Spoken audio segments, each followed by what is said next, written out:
What I'm going to talk about just now is a couple things: identity, I would say, and beliefs. And I will say that sometimes when I record these, I sort of have a target amount of time, and sometimes I go quickly, sometimes I go slowly. And today, I'm definitely going to give myself permission to go a little more slowly and to meander a bit. So, I don't know how long this will end up, but it may be a little bit longer, and you may want to listen a couple times, or just listen as much as you like. So years ago, I was sitting. I used to go and sit at the library and just, drink a cup of coffee, which I have, and really just give myself permission to sit quietly and journal and think about things. And so it was a somewhat meditative state. And I was sitting there one day, and for some reason, I started noticing something about different identities in my sense of my identity, and my sense of how I believed certain things. And this was actually before I started studying NLP. So I was sitting there, and I just all of a sudden I noticed that, there were certain things that I had believed about myself when I was growing up that I no longer believed. And we can all find examples of things that maybe we believed at one point. In one talk, I spoke about believing that I could only play guitar to a certain speed, and then how that belief kind of got blown out because I saw myself playing quicker. So I had this experience of the old belief and where I was at that time, that belief was no longer there. At one time, most of us were all teenagers, and maybe now you're no longer a teenager. So I was sitting there, and I was just noticing, this is interesting. I got sort of fascinated by it, and I started looking at examples of things that I used to believe about myself, or things that I used to hold at the level of identity. Now, identity is really a belief about ourself in a certain way. It's, we can say, like at one point I could say I'm a teenager. And then maybe at a certain point, you get past that and you say I'm an adult. And what I could say now, like age-wise, I'm certainly not a teenager, and yet there's a part of me that still can really identify with being a teenager. It's not, it's fresh, just like playing some music that you used to like. So I was sitting there and noticing these things that used to be true about me that no longer were. And there were other things that I noticed that I definitely felt like, that's me. This is who I am. This is my identity. And, when we feel something on an identity level, typically people will say it's something that you've identified with. It's like, it's as if there's an identity out there, and we say, and then you take it on like putting on a costume, and you identify with it. You feel that is you. And at times we may even forget that we've identified with something. Certain people identify with different political parties. Certainly, we see that a lot. And that may evolve or not. Many people believed in Santa Claus when they were a young child, and then at a certain point, they realized that wasn't the case. And maybe you can remember what it was like to believe in something like Santa Claus, or to believe in the Easter Bunny, and then to no longer believe in that. Or maybe you had a belief in a person, and then maybe that belief became violated and you no longer believed in that person. So those are beliefs, and then, like I said, there's certain identities, things that we identify with. Um, and and at an identity level, sometimes it's about a quality. It might be, feeling like, wow, I'm smart, or feeling like, wow, I'm really not smart. I'm really not intelligent. And I can identify with both of those, very easily. I can go, yes, I'm smart, and um, I can bring up examples of feeling smart and being smart, and then I can bring up lots of examples of not being smart. Um, so in any case, I was sitting there going back and forth, and it really was fascinating. And what I realized that I could do is I was noticing that when I disidentified with something, it was almost like taking that thought and moving it to the side in my subjective experience.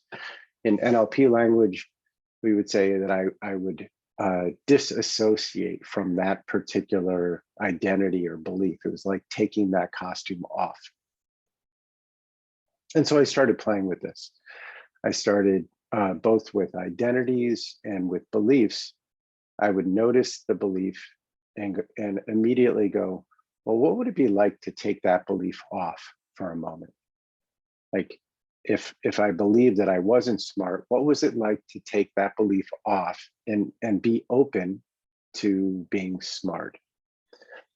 And I started going back and forth, mostly taking off identities or beliefs that I noticed myself holding.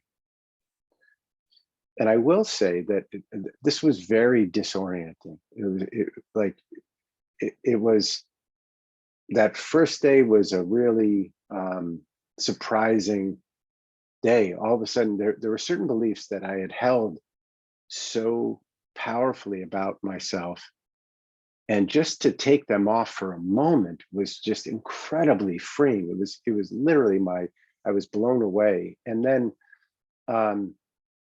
a day or two later, I ended up going up to the hometown where I grew up, and I still had this awareness of this game that I was playing, this exercise, and it was especially interesting in my hometown, because as I was driving around my hometown, I was remembering all these beliefs that I had about myself, and some that I still had, and I could remember almost where they were formed. And I kept going through this process, like peeling an onion, of just like, okay, I'm noticing this belief, and I'm taking it off, and I'm taking it off, and I'm taking it off. And at a certain point, it became very disorienting, because I started to not know who I was for a moment. And although that was very freeing with any one belief, when I was doing it with many, it was a little unsettling for a while. It was almost like I felt like I had to grab the edge of a swimming pool to hold on and have a sense of my sense of self and my sense of reality. So I would recommend exploring this, and exploring it, kind of gently with yourself. So the first way I would recommend exploring it is the way that I just described. When you notice a belief or a particular identity, see what happens when you just take it off for a minute. If you gave yourself a 5-minute timeout, like, okay, for 5 minutes, I'm gonna at least pretend that this isn't me, because none of these things are us unequivocally. They are things that we've taken on and come to believe are ourself in some way. So for me, it was very freeing to just shed all these identities for a moment. So that's one way that you can explore this. People have beliefs about their religion. I was raised Jewish. So for a moment, I would take that off and say, okay, I'm Jewish, I'm not Jewish, and just see what that felt like for me. Or imagine, pretend that I was a different religion for a moment. Now, that's a big category and it might be disruptive. So anything that doesn't feel good, don't do it. But you know, things like, oh, I'm good at this, and take that off for a moment, or I'm bad at this. Like I'm bad at math. I'm bad at math. What if you took that belief off for a moment and just put it down and gave yourself the freedom to be open to being something else? And like I said, for me, anything I noticed coming up, like I let it go for a minute. I'm an adult. Oh, maybe I'm not an adult. Just letting these things go. I'm strong. I'm weak. I'm interesting. I'm boring. So that's the first exercise that I did, was sort of disidentifying with things. And then you can also do the opposite. You can identify with, one thing you can do is identify with the opposite or an opposite of any of the things you take off. So if you had like, I'm not intelligent, and you disidentify with that, and then you may want to try on and identify with, I am intelligent, and see what that feels like.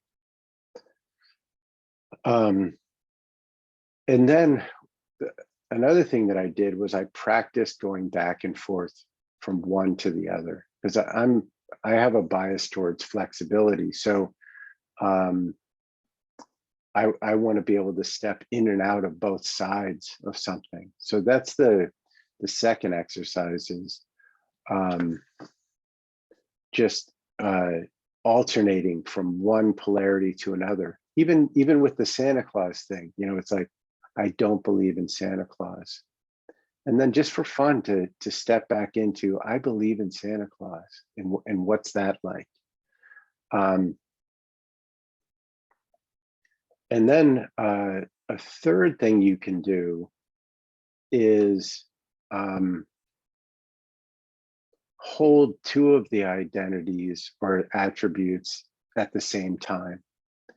And there are a few people that do this type of exercise, but if you for a moment identify with, you know, I'm really interesting, and hold that for a moment, and then put that aside, and it's like, I'm really not interesting, or I'm really boring, and then seeing what it's like to hold both of those sides at the same time, and to feel that, you know, I'm not that these are huge complete polarities, but I'm a teenager, I'm a little kid, and I'm an adult, and I'm both of those at the same time. So experiencing them simultaneously instead of back and forth. So this can be incredibly freeing. And like I said, for me, you know, especially when I went on this little day trip to my hometown, it was one of the most freeing experiences of my life. You know, it was literally like being let out of prison, because I felt like I was noticing all these limiting beliefs that I had accumulated growing up. And it was as simple as just taking them off and shedding them one at a time. And then it was also very disorienting, because I didn't know how to be in the world. You know, I hadn't yet identified how I wanted to be. And I think that's the last step. I think it's like getting skilled at taking things on, taking things off, and being able to shift when you feel like it, when you're in a particular mood. Because ultimately, like I was saying earlier, we're none of these things, and we're also all of them. You know, it's as if we stepped into a role, and then we forgot we were playing a role. You know, it's like, oh my God, I forgot that this is a role that I started playing. And it's like, you're an actor and you get a certain role. It's like, okay, I'm going to be I'm playing a part of a painter, of a successful painter, and you really get into the role, and then you forget, like, oh my God, I was playing a role. I didn't realize that. Or in the Truman Show, fantastic movie, you know, his whole world, that was his reality. And then he realized that he was him, but he was playing him in a fabricated world. Um, so I think this is a really, really rich inquiry, especially whenever you're feeling stuck. The minute you notice yourself having an experience of, oh, this is me and that's a problem in some way, well, give yourself a 5-minute break and see what it's like to not have that limitation, even if you're pretending to not have that limitation. Um, and the quote I heard is, you can do anything if you pretend it well enough. So I will leave you with that.